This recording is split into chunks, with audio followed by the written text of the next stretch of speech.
Hey, today what I want to talk about is neck stretching. So I'm going to just teach you a couple simple exercises you can do. You can do these several times a day if you'd like, and they're great to do as micro breaks as you are working at a desk. So you're going to do them all seated, so find a chair. I'm sitting in a chair as well, and the first thing we're going to do is stretch our traps. So you're going to sit down in your chair and grab onto the bottom of the chair. What that's going to do is anchor your shoulder so that it's not moving around as you try to stretch your neck. So grab onto the bottom of the chair and then just tilt your head to the side, and you should feel a nice stretch along here. Same thing on this side. It's a simple stretch, and the thing about stretching is if it feels good, you're doing it right. If you don't feel it or it's uncomfortable, then that's not the stretch for you. And what you might find when you do this stretch is that it feels better to just move your head forward just a little bit or to move it back, and that's the part where you get to play with it and figure out what feels best for you. So that's an easy first stretch. The next stretch, you're going to grab onto the bottom of that chair again and then look straight down. Then start to move your head to one side about 45 degrees. You should feel a pretty good stretch on the back of the opposite shoulder that you turn to.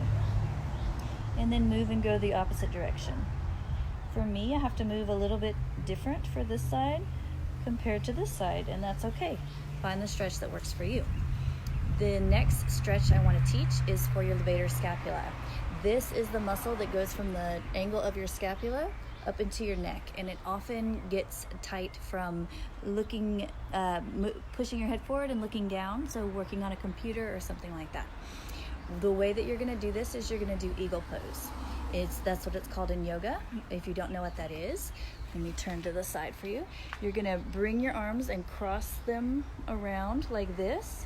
If this is too hard for you, you can do this, or you can even just try to get some leverage in your shoulder. If you can't wrap your arms all the way around, that's not important.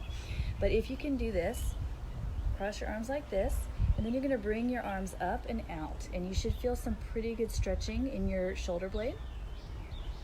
And then if you want, you can look down as well and move your head around so you feel a better stretch.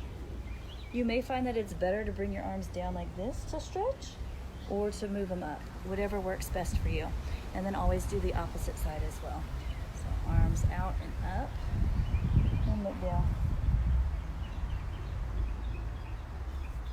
The next stretch we're going to do is for the scalenes.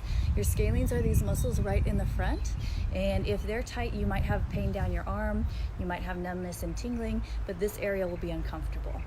The way to stretch this muscle is you're going to take one hand, your opposite hand, and cross it across your body, press down on your collarbone.